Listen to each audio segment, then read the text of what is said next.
Photogenic programmers, it's Prof G, and in this lesson we are going to add a SwiftUI PhotosPicker to our Snacktacular app, and this is going to let us add images in future lessons. So let us continue to hack.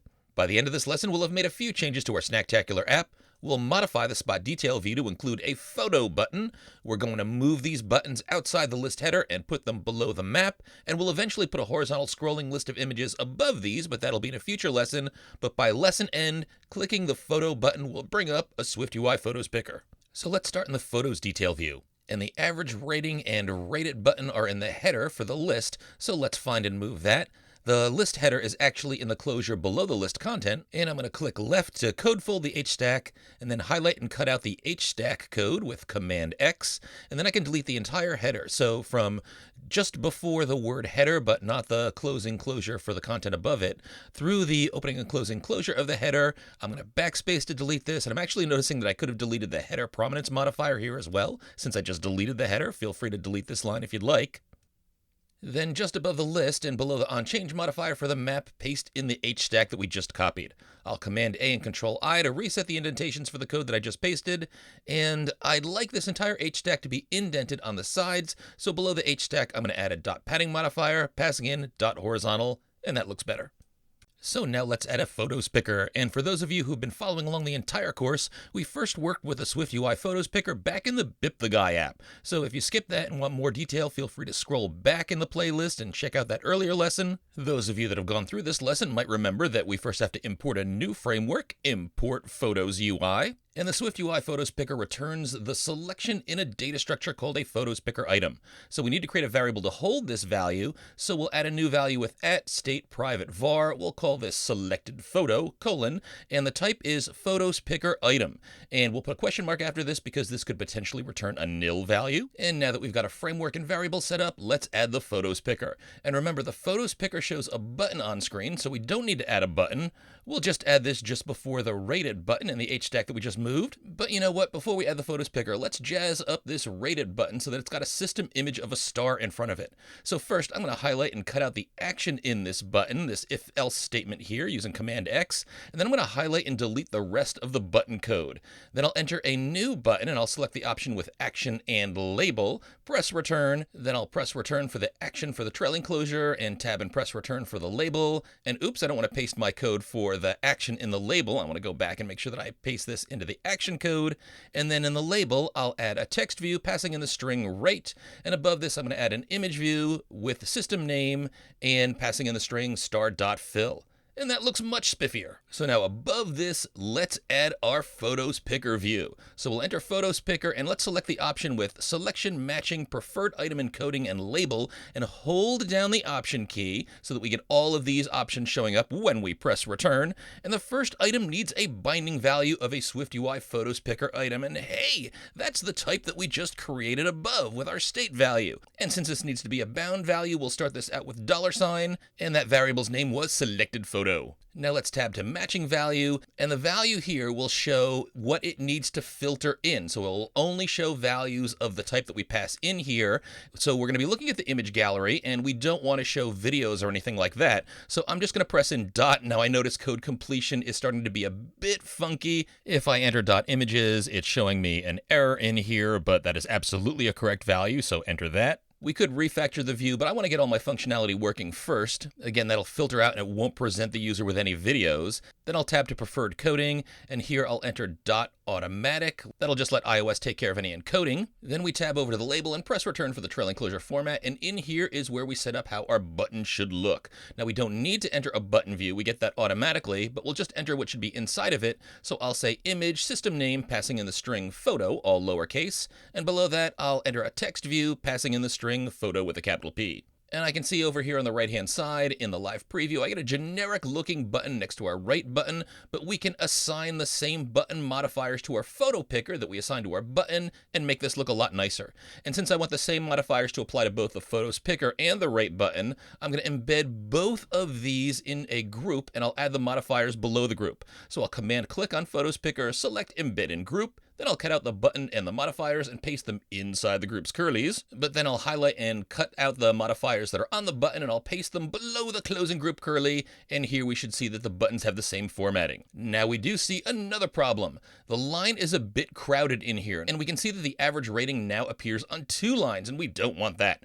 Now I'm viewing this on an iPhone 14 Pro, and this would actually look even worse on a smaller iPhone. For example, up here in the toolbar, I'll select a new scheme. I'm going to select iPhone 13 mini, which I think is the smallest with iPhone in terms of point size that's running iOS 16. It always takes a few moments to re-render this on a new phone preview simulation, and when that happens, yikes, I can see that even the button text is on 2 lines, and I don't want that. So let's add some code to limit these various interface elements to 1 line and also set a minimum scale factor so that the fonts can shrink if needed. So I'm going to leave my live preview as iPhone 13 mini for now. If I can get things looking good on this smallest device size, they should look good on larger ones as well. And first, I'm going to add a group around the average rating text view and this text view that shows the average rating variable. That's the calculated property we created in an earlier lesson.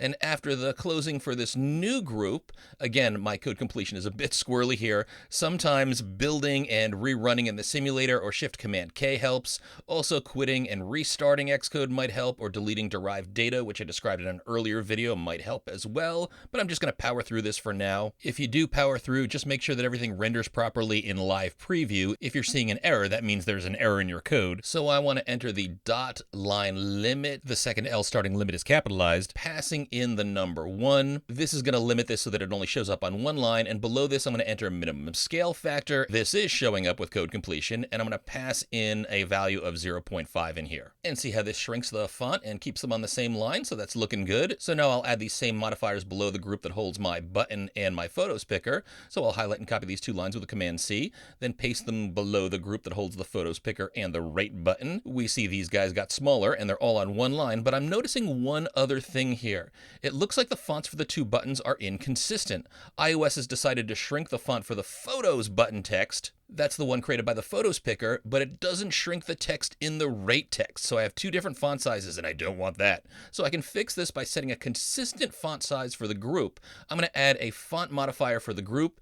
And again, the dot inside font isn't showing the different fonts with code completion. One other trick that you can use is you can force this by typing the name of the type. So capital F font. Then when I type dot, I can see different fonts show up. I'm going to enter caption in here. I tried out a few fonts. It looked like caption was showing up nicely. We can see in live preview that both of the buttons now have the same font size. And I'm also going to delete the dot bold modifier for the buttons. You can keep this in here if you prefer the bold look. And let's try out our photo picker. So if we click on the photos button, and hey, we see a bunch of our photos. For now, I'm just showing the photos that are included with the simulator, but I'll also show you how you can add your own photos in a bit. But very important, remember in an earlier lesson, we said that there's a weird error associated with the magenta flowers. So never click on the magenta flowers when testing. If you try to work with the selected result, when you click on the magenta flowers, you're always going to get an error. I'm not sure why Apple hasn't fixed this, but if you search online, you'll see a lot of warnings saying avoid the magenta bush when testing. But if you click on any of the other images, we're just going to head back to the spot detail view and nothing happens. Now to do something with the selection, we need to add an onChange modifier to our photos picker. So below the photos picker, we'll say .onChange, press return. The of value will be what we're looking to see has changed. That's going to trigger what happens in this closure. So we want that to be our selected photo value. Remember, that's the state value that we created above. That's also the bound value that we passed into our photos picker. Then we'll tab over and we'll press return to get the trailing closure format here. Now we could call the value in here after the change anything we want. I'm just going to call this new value since it's a new value that's returned. And remember, this is of type photo picker item.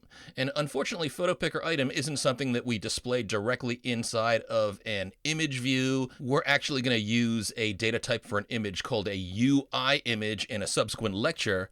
So we actually need to convert this photo picker item, that's the new value that we get from the selected photo, into something that we can use in our app. And here it involves a little bit of trickiness. And again, we did cover this in BipTheGuy, so this is a refresher for some. So the conversion is actually going to happen using a load transferable method on the new value. That's going to perform the conversion for us, but we need to perform this inside of a task block with a capital T because this is going to be an async event. And this also will potentially throw an error. So inside the tasks open and close curlies, we're going to enter do, open and close curlies, catch, open and close curlies, and the try goes in the do clause here. And we're going to say if let data equals try await new value, which is the value that we're passing in. Remember, that's of type PhotosPicker item dot load transferable. And this is the method that actually converts the data. It's not a very good name, but this is what we want. Select the option with async and throws. Remember, async means we should put it in a task clause, which we did. Throws means we need to have this as part of a try inside of a do catch, which we've also done. My code completion is showing an error warning in here, but I'm going to ignore that, so this will work. So select this option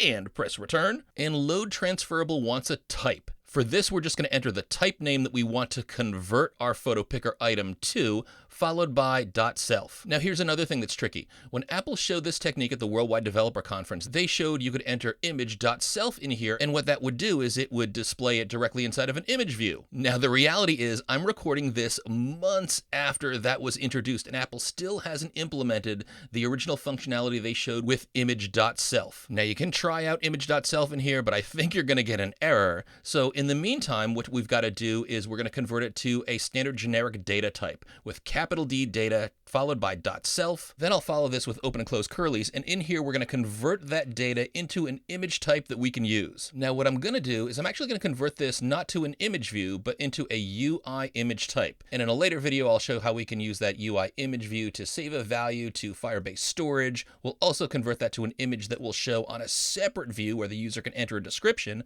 but that'll be in a subsequent lesson. Right now, we'll just enter some code that confirms that yes, we are properly selecting a value and converting it to a UIImage. So I'm going to say in here, if let UIImage, this is just the name of a variable that I'm creating. I'm calling it lowercase ui, capital I image, equals UIImage. So this is the type. The first three letters are all in caps. Then I'm going to select the option that passes in data, and we want to pass in the lowercase data value that we got from our load transferable above. And if this works, that's going to convert the data into a UIImage named UIImage. And then inside the if let curlies in here, I'm going to enter a to-do comment. This is where you'd enter your image view equals an image passing in UIImage of name UIImage. And that's what you would do if you had a single image on this screen. That's what we did in the BipTheGuy app, but it's not going to be what we're doing here. We'll eventually show this UIImage, the selected image, on a separate view. We're going to do that in a subsequent lesson. Also, if we wanted to save our image, we could write that functionality right here, but we're going to eventually add that to a separate view.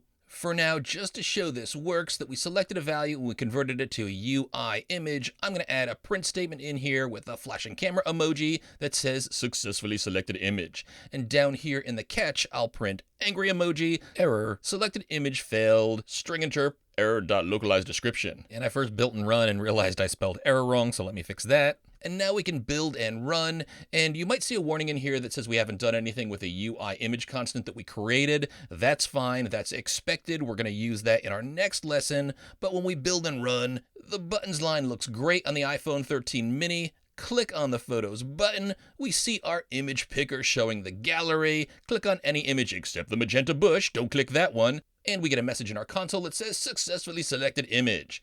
And we have this image now in a UIImage type named UIImage. You can try to select this again. We get another message in the console saying that selection worked. So now that we've set this up, in the next lesson, we'll create code to save the image to Firebase Storage. Now what we're going to do is we're actually going to extend our data model to store photo information. We're going to modify our view model so that we have a save image function. We're also going to take that UIImage that the user selects, we're going to pass it into a new view where the user can also enter a description of the image they entered, and that's where we'll call this new view model method save image. That's going to save the image to Firebase Storage. We've got lots more to look forward to. Be sure to continue to hack.